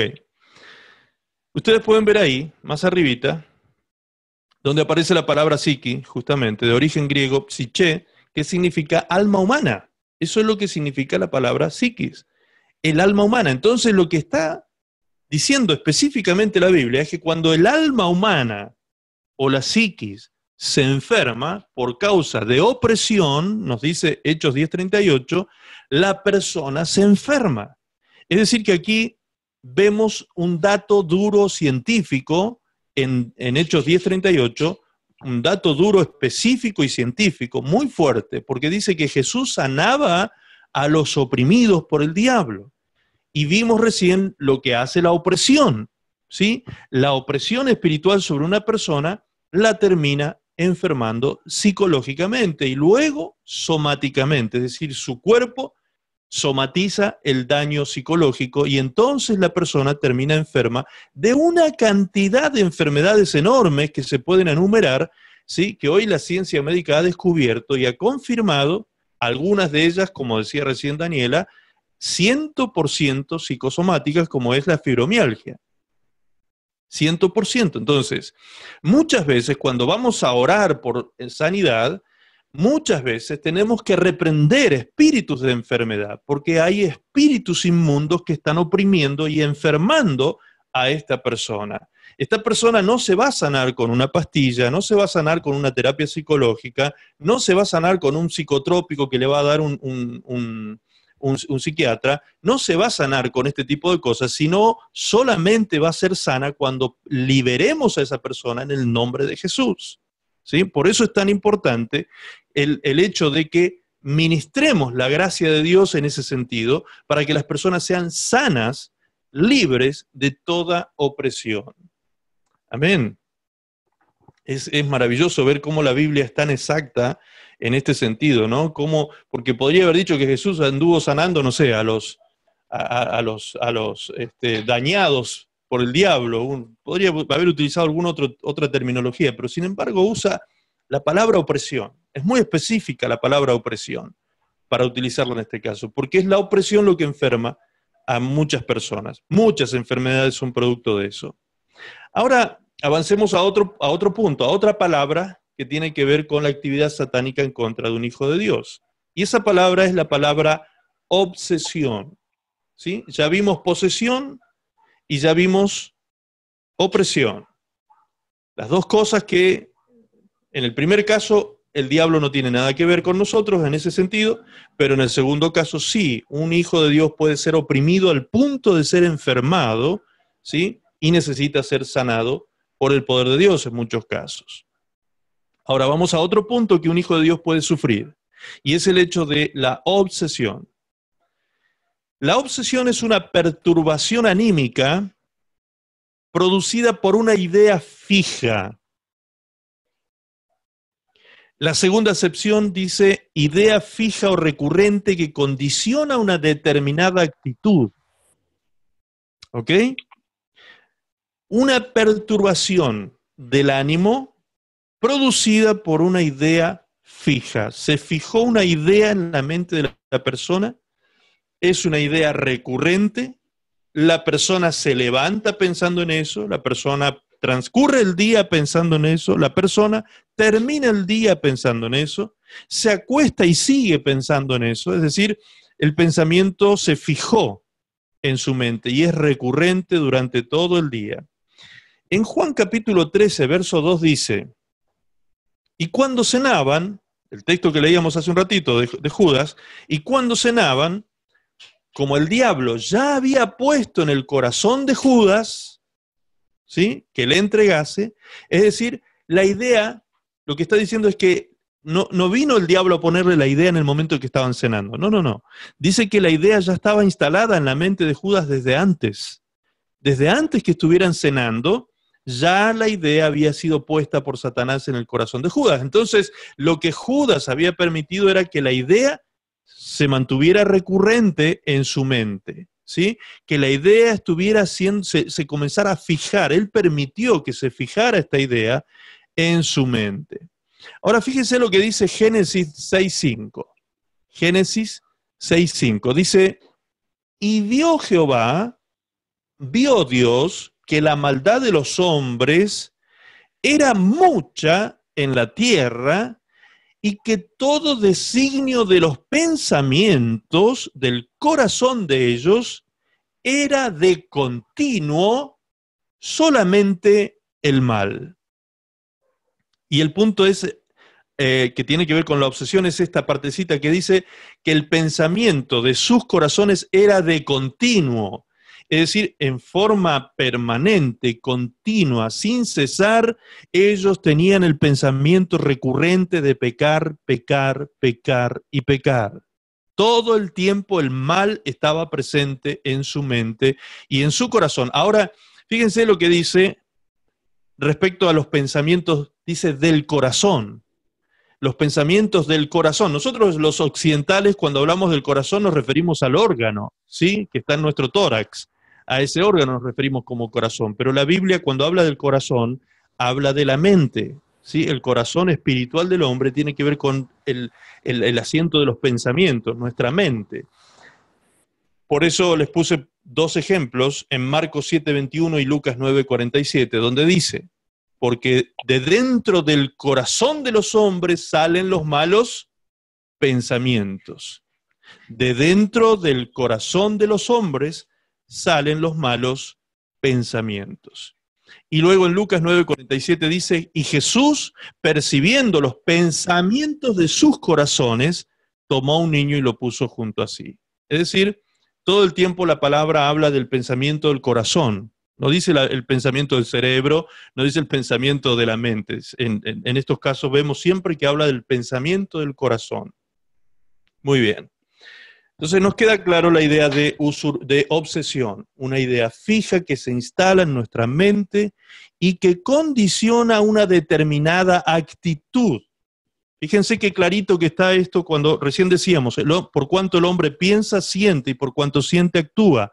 Es decir, la actitud final que un hombre va a venir a tener, que una mujer va a venir a tener, una acción final que va a ser el resultado de lo que la persona siente a causa de una idea fija. Se le metió en la cabeza una idea y esa idea está produciendo emociones, una revolución en su ánimo, ¿sí? Una perturbación podría ser también, como dice el texto en el diccionario, una perturbación anímica, y entonces va a condicionar sus actitudes a partir de entonces. El famoso predicador Charles Spurgeon decía: no podemos evitar que los pájaros vuelen sobre nuestra cabeza, pero sí podemos evitar que hagan nido en nuestra cabeza. ¿Sí? Él hablaba de esta manera, utilizaba esta parábola para referirse justamente a esos pensamientos que los demonios que andan rondando sobre nuestras vidas pretenden meter en nuestra mente. Entonces él decía: no vamos a evitar que los pájaros o que los demonios anden dando vuelta pretendiendo hacernos daño, pero sí puedo evitar que el enemigo meta una idea y fije una idea en mi mente, en mi corazón espiritual, para que yo comience a sentir cosas que no debo y termine haciendo cosas que no debo. Amén. Entonces la obsesión y la opresión son dos cosas que sí, efectivamente, le puede suceder a un hijo de Dios. Ahora vamos al punto de la usurpación. La usurpación. ¿De qué estamos hablando? La usurpación es un delito, en principio, ¿sí? Es un delito que se comete apoderándose con violencia o intimidación de un inmueble o derecho real ajeno. Este es el significado del diccionario, ¿sí? Cuando hablamos de un inmueble estamos hablando de una casa. A esto se refiere, ¿sí? De una casa. Es decir, la usurpación sería el delito que se comete apoderándose con violencia o intimidación de una casa. Vamos a poner un ejemplo. Ustedes se toman las vacaciones, un fin de semana largo también podría ser, y deciden hacer un viajecito. Vamos a suponer que es un fin de semana largo, y bueno, como son 3, 4 días, el lugar donde viven es medianamente seguro, tranquilo, no hay mucho problema, entonces ustedes dicen: bueno, vamos a dejar la casa cerrada bajo llave y no vamos a dejar a nadie cuidando porque no va a pasar nada, ¿sí? Y se van.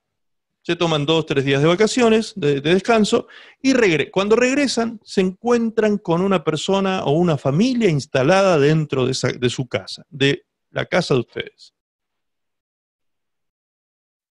Quieren abrir la puerta, meten la llave, no hay caso, no pueden abrir, no pueden ingresar a la vivienda. En ese momento, cuando alguien de adentro escucha el ruido y que ustedes quieren abrir la puerta, viene a atender y les pregunta a ustedes, ¿quién es usted? Y usted dice, ¿cómo? Yo soy el dueño de la casa, ¿cómo quién soy? Soy el dueño de la casa, quiero entrar a mi casa. ¿Quién es usted que está metido dentro de mi casa? Y esa persona con violencia o con intimidación, como dice el diccionario, se apropia de ese inmueble. Es decir, le dice, mire, nosotros nos metimos aquí, no tenemos vivienda y de acá no nos saca nadie. Si usted quiere sacarnos de aquí va a tener que denunciarnos o hacer algún juicio o lo que sea, pero usted de acá no nos saca, ¿sí? Y hasta tenemos armas y hasta nos pueden amenazar. Esa persona puede amenazarlo para que usted no entre a la casa. Entonces, ¿qué hace usted en esa situación? ¿Qué queda por hacer? Pues ir a la policía, radicar una denuncia y pedir que el juez saque a ese usurpador de dentro de la casa. Eso es una usurpación. Es una persona que ocupa la casa, pero que no tiene el derecho legal de ocuparla. Porque el derecho legal, ¿quién lo tiene? El que posee la casa. ¿Y quién posee la casa? El dueño de la casa que tiene el título de propiedad. En este caso, usted.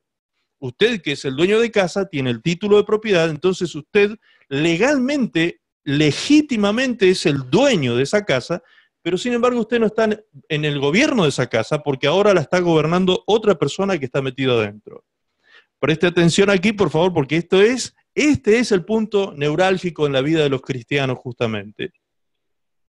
La palabra de Dios dice lo siguiente, en Mateo capítulo 12, verso 43 dice así: cuando un espíritu malo sale de alguien, anda por el desierto buscando dónde descansar, al no encontrar ningún lugar dice, mejor regresaré a mi antigua casa y volveré a vivir en ella. Cuando regresa, la encuentra desocupada, limpia y ordenada. ¿Sí? Entonces, ¿qué hace el espíritu inmundo? Va y busca a otros 7 espíritus peores que él, y todos ellos entran en aquella persona y se quedan a vivir allí. Y esa pobre persona termina peor que cuando solo tenía un espíritu malo. ¿Sí? Ahora, vamos a contextualizar un poquito la palabra para que entendamos que esto habla de nosotros. ¿Sí? Porque a veces se dice, no, pero eso no habla de los cristianos. No, escuche con atención, por favor. Cuando termina este texto, Jesús dijo, al terminar en el versículo 45, dijo, esto le va a pasar a ustedes, porque son una mala generación. En la versión del lenguaje sencillo dice, esto les va a pasar a ustedes porque son malas personas. ¿A quién le estaba hablando Jesús? A los religiosos de su época. Jesús le estaba hablando al pueblo de Dios de ese tiempo. Jesús le estaba hablando a los israelitas, a los considerados hijos de Dios en la antigüedad. Así los llama la palabra de Dios, hijos de Dios, como nos llama a nosotros. Entonces Jesús les estaba diciendo a los hijos de Dios que por causa de la maldad que ellos tenían, el espíritu inmundo que en algún momento Dios había sacado de ellos, iba a volver y el estado posterior de ellos iba a ser multiplicado por causa de la maldad de otros espíritus peores que el que estaba antes, entrados en el hombre, iban a causar este daño y este poder de destrucción. ¿Sí? Le estaba hablando a hijos de Dios Jesús, no le estaba hablando a gentiles, no le estaba hablando a ateos, no le estaba hablando a incrédulos, a agnósticos, no, le estaba hablando a Israel Jesús, al pueblo de Dios, a los hijos de Dios, les estaba diciendo, esto les va a pasar a ustedes. Entonces tenemos que entender que un hijo de Dios no va a estar nunca poseído, es decir, la propiedad legal la tiene siempre el Señor Jesucristo, pero si el Hijo de Dios descuida su casa y deja vacía su casa, ahora vamos a explicar ese punto, deja vacía su casa, al estar vacía, la casa queda vulnerable.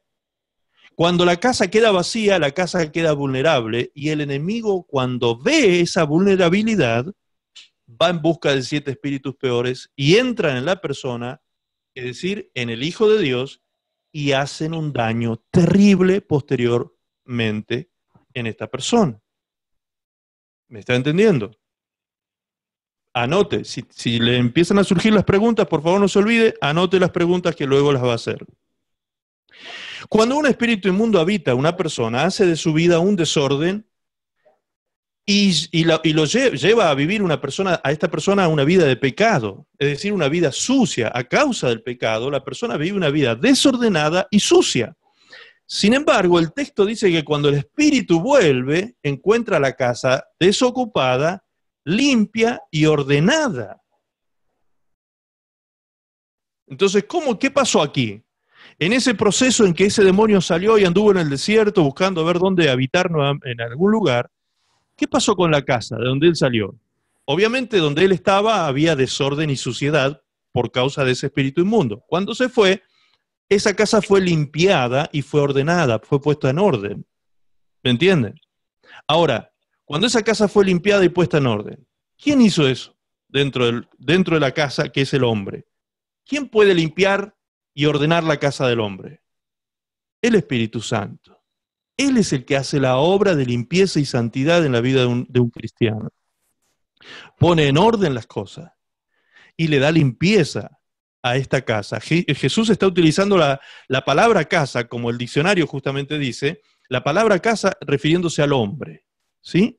Ahora, el Espíritu Santo limpió la casa, ordenó la casa, pero si el texto dice que la casa está vacía, que la casa está desocupada, entonces lo que está diciendo es que el Espíritu Santo, el que había ordenado y limpiado la casa, ya no estaba allí.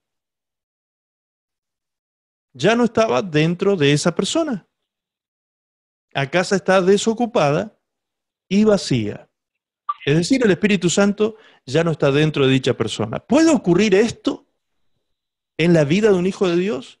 ¿Puede ser que el Espíritu Santo no esté dentro de un cristiano? Parece casi una herejía decir semejante cosa, ¿no? Muy bien. Hay un versículo bíblico que nos revela con absoluta claridad, con meridiana claridad, este punto. En 2 de Corintios 3:17 dice así: porque el Señor es el Espíritu. Y donde está el Espíritu del Señor, allí hay libertad. La Biblia del lenguaje sencillo lo dice de esta manera: porque el Señor y el Espíritu son uno mismo. Y donde está el Espíritu del Señor, hay libertad. Entonces, el texto se está refiriendo ¿a quién? Al Señor Jesucristo y al Espíritu Santo por otra parte. Pero dice que ambos son uno. ¿Sí? Esto tiene que ver con la Trinidad de Dios, ¿sí? La unicidad de Dios, el Dios triuno, ¿sí? Que nos enseña la Biblia. Entonces, Jesús y el Espíritu son uno mismo. Jesús dijo, cuando habló del Espíritu Santo, que sería uno que vendría en lugar de él. Es decir, su mismo Espíritu vendría para estar con todos sus discípulos. Ahora dice, el Señor es el Espíritu Santo, Espíritu con mayúscula, refiriéndose al Espíritu Santo. Y donde está el Espíritu Santo, allí hay libertad. Allí hay libertad. Entonces, si no está el Espíritu Santo, ¿hay libertad? No, obviamente. Si no está el Espíritu Santo, lo que hay es lo contrario. Y si no hay libertad, ¿qué hay? ¿Qué sería lo contrario? Cautividad. ¿Se da cuenta? Cárcel, cautividad, viene cuando el Espíritu Santo no está. Bien, pero el punto es, ¿puede entonces no estar el Espíritu Santo dentro de un cristiano? Si yo veo este texto, lo que estoy diciendo es que Jesús mismo, porque es uno solo con el Espíritu Santo, Jesús mismo no está dentro del cristiano. Entonces, ¿puede haber gente como nosotros que se diga cristiano, que se confiese cristiano, que se proclame cristiano y que Cristo no esté dentro de él o dentro de ellos? ¿Puede haber situaciones semejantes? Muy bien, la palabra de Dios nos da luz sobre esto. En Apocalipsis 3:20 dice así: he aquí, dice Jesús, yo estoy a la puerta y llamo.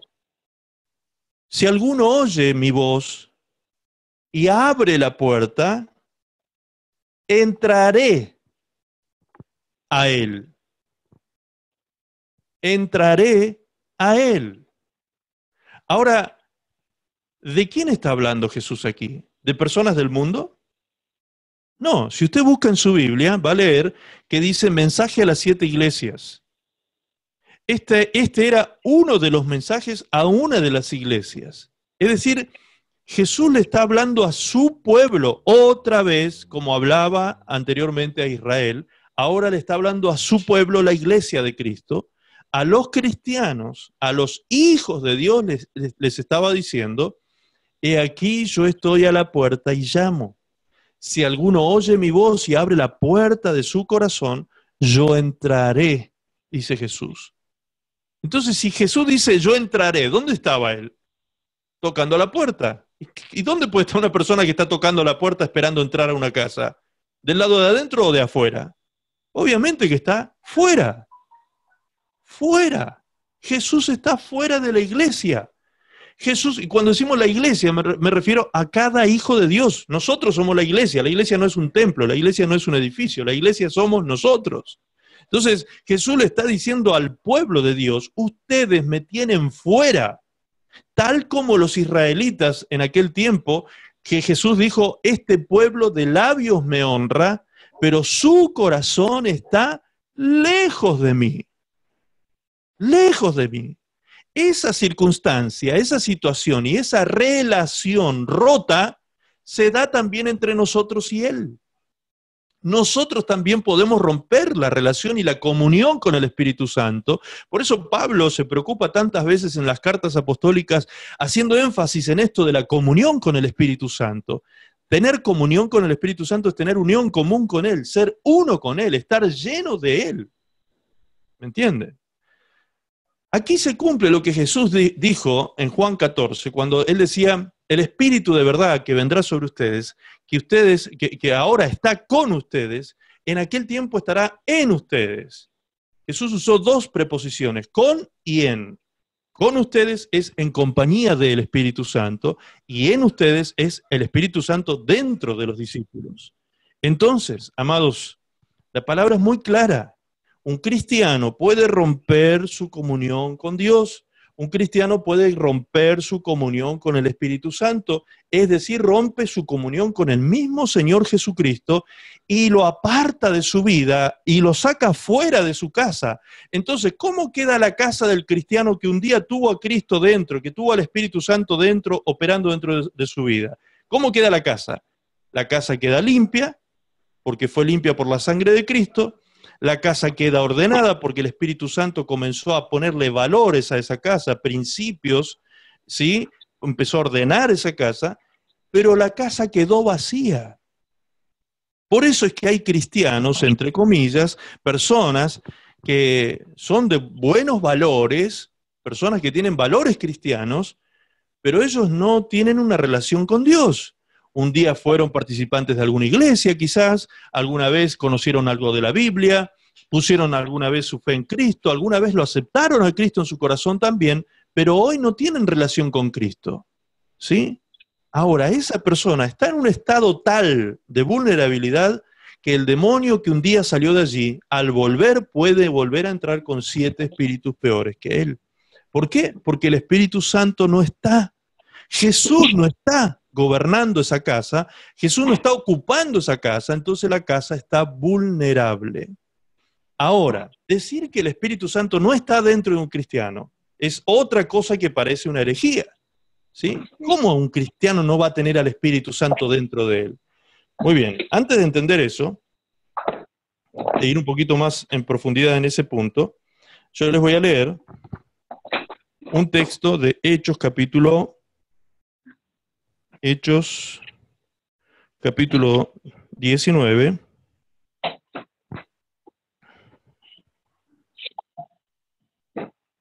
Hechos capítulo 19, verso 1 dice así. Jaxia, por favor, si puedes cerrar tu micrófono, te agradecería. Hechos 19:1 dice así. Aconteció que entre tanto que Apolos estaba en Corinto, Pablo, después de recorrer las regiones superiores, vino a Éfeso y hallando a ciertos discípulos, les dijo, fíjense lo que Pablo les dijo a los discípulos de Cristo.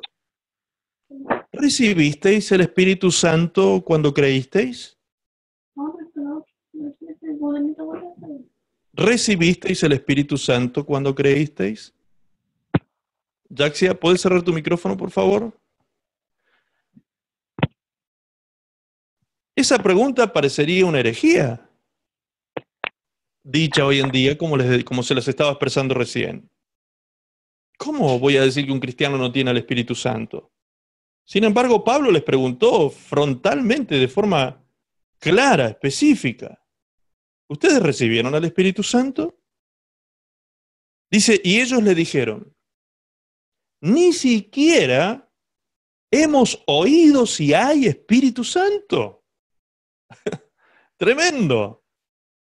Ellos ni siquiera habían escuchado hablar del Espíritu Santo, nunca.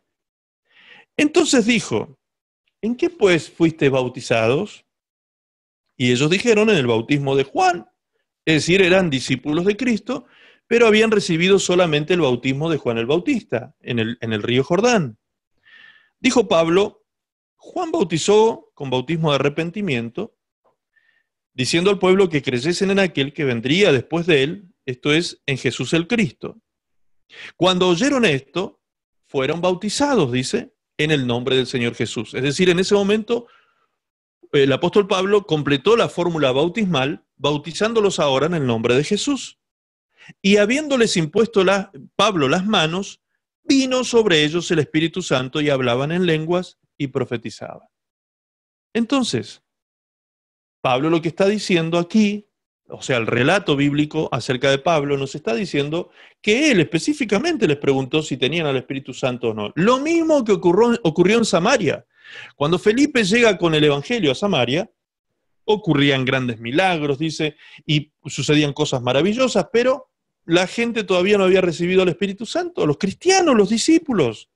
Por eso dice que cuando los apóstoles en Jerusalén escucharon hablar, esto lo pueden leer en Hechos capítulo 8, escucharon hablar de que en Samaria había llegado el Evangelio, mandaron a Pedro y a Juan para verificar a ver qué estaba pasando, y entonces ellos, habiendo impuesto las manos sobre estas personas, también recibieron al Espíritu Santo. Ahora, la pregunta es, una persona que se convierta a Cristo, ¿puede convertirse a Cristo por obra humana solamente? No, la palabra de Dios dice claramente que el que nos convence de pecado es el Espíritu Santo. Es decir, el Espíritu Santo ya estaba con ellos, con esos primeros discípulos. El Espíritu Santo estaba con ellos desde el principio, los había convencido de pecado, ya los había sellado, ¿sí?, con las arras, como dice Gálatas, las arras del Espíritu ya habían sido puestas en estos discípulos, pero todavía no los había llenado a estos discípulos. Todavía no estaba en ellos. Estaba el Espíritu Santo con los discípulos, pero todavía no estaba en los discípulos, llenando la vida de los discípulos. Muy bien. Ahora, si esta situación puede ocurrir, ¿podrá ocurrir que un discípulo ahora eche al Espíritu Santo fuera? Bueno, esto es lo que veníamos viendo acerca de Jesús y el Espíritu. Si ellos son uno solo y Jesús dice que está fuera, entonces es el Espíritu el que está fuera también del cristiano. ¿Hay un versículo bíblico que lo diga específicamente esto? Claro que sí. 1 Tesalonicenses 5:19. Allí dice, no apaguéis al Espíritu, refiriéndose al Espíritu Santo, Espíritu con mayúscula. No apaguéis al Espíritu. Aquí lo llamativo es que casi siempre nosotros que pretendemos interpretar la Biblia, lo hacemos desde un diccionario mental popular, es decir, desde lo que nosotros tenemos conceptualmente en nuestra mente como significado o concepción o acepción de las palabras o términos que utilizamos a diario. Entonces, para nosotros apagar, generalmente nos imaginamos, no sé, una llama de fuego que empieza a disminuir, ¿sí? Entonces, asociamos eso porque justamente el diccionario en la primera acepción que dice que también tiene que ver con eso, de la disminución de una llama, pero hasta desaparecer. Y la segunda acepción que presenta el diccionario es esta que tenemos aquí en la placa. Dice, hacer que algo cese o desaparezca. Entonces cuando dice no apaguéis al Espíritu, lo que está diciendo Pablo es no hagáis que el Espíritu desaparezca de ustedes. Es decir, que salga de ustedes, que no rompan la comunión con el Espíritu Santo. ¿Se dan cuenta? ¿Por qué? Porque la casa quedará vacía, limpia y ordenada, porque el Espíritu Santo estuvo allí haciendo esa tarea, pero quedará vacía y vulnerable, y entonces el diablo podrá hacer un trabajo terrible de usurpación en esa casa. Entonces un cristiano puede tener demonios, pero no estar poseído. Legalmente la propiedad del cristiano es de Cristo. No estará nunca poseído, pero sí puede estar endemoniado, puede tener problemas con demonios, áreas de su vida que están tomadas por estos espíritus inmundos.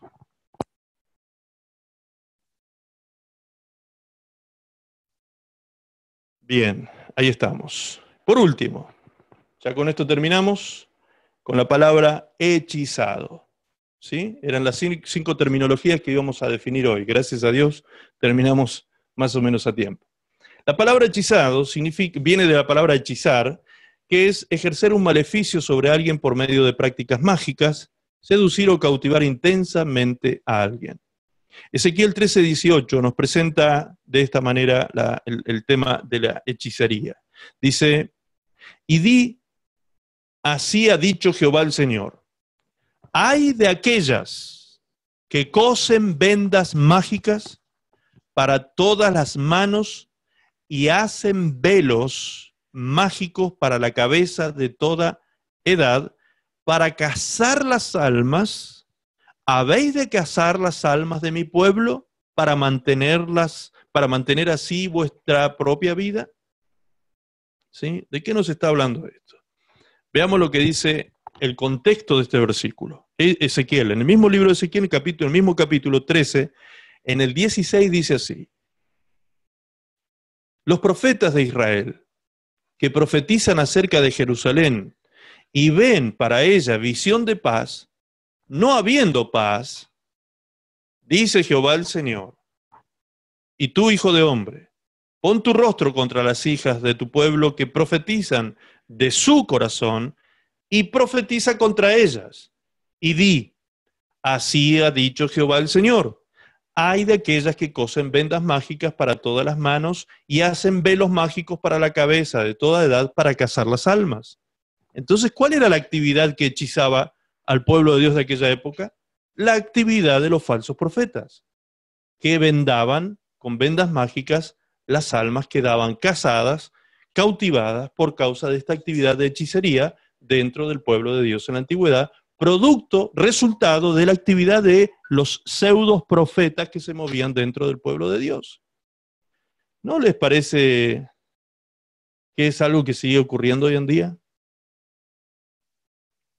¿No se han encontrado con situaciones en que hay personas que están viviendo en temor, viviendo en terror en algunos casos? Yo me he encontrado con gente viviendo en terror por causa de una palabra profética. Profética entre comillas, ¿sí? Dios está diciendo, al profeta Ezequiel le dice, levántate tú y profetiza contra estos profetas y contra estas mujeres profetizas que profetizan cosas que yo no he enviado, que profetizan de su propio corazón. Yo no he dicho eso.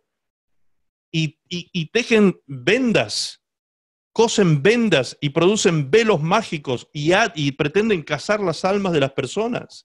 ¿Sí? Y fíjese lo que sigue diciendo. Ezequiel 13:21 dice, romperé asimismo vuestros velos mágicos y libraré a mi pueblo. Fíjense cómo siempre habla de liberación. Una persona que ha sido cautivada en su mente, una persona que ha sido cautivada en su entendimiento por falsas profecías, necesita liberación de parte de Dios.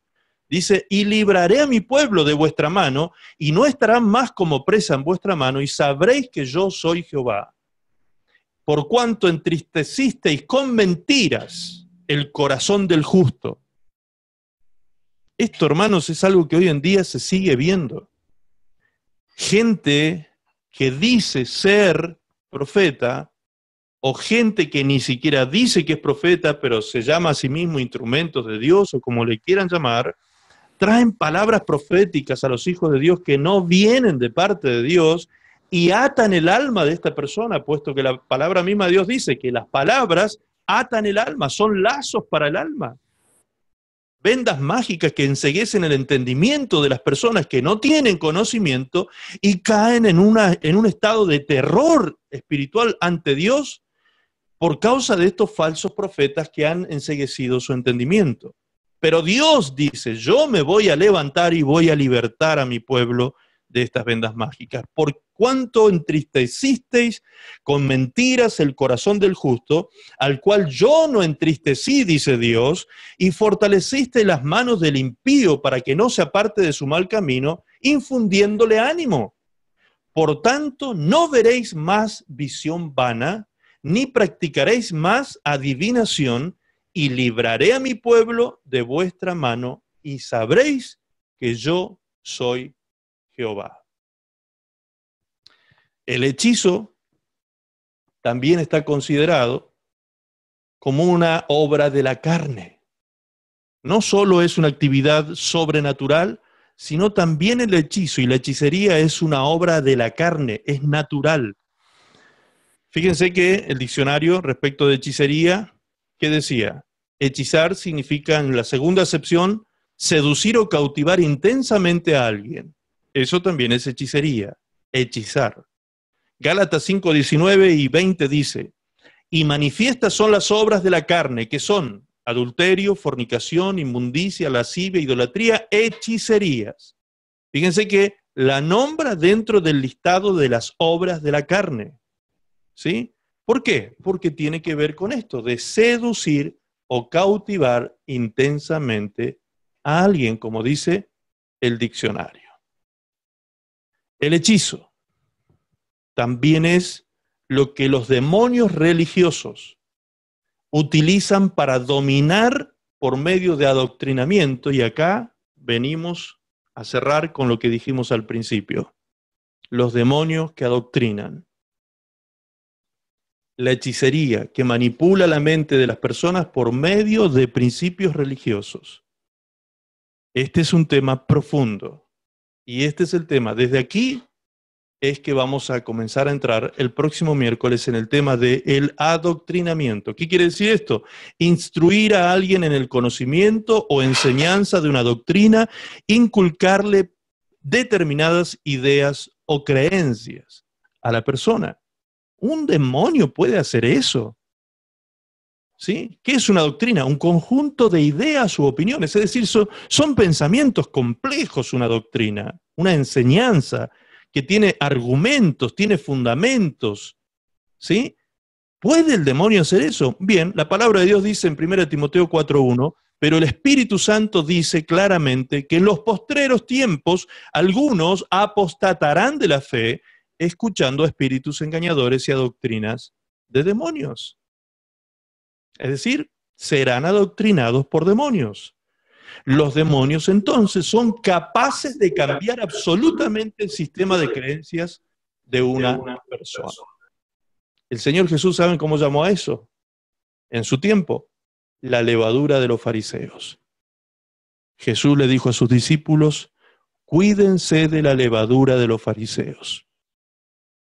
Eso es, estas eran las doctrinas de demonios que se movían en aquel tiempo. Amén. Vamos a dejar aquí.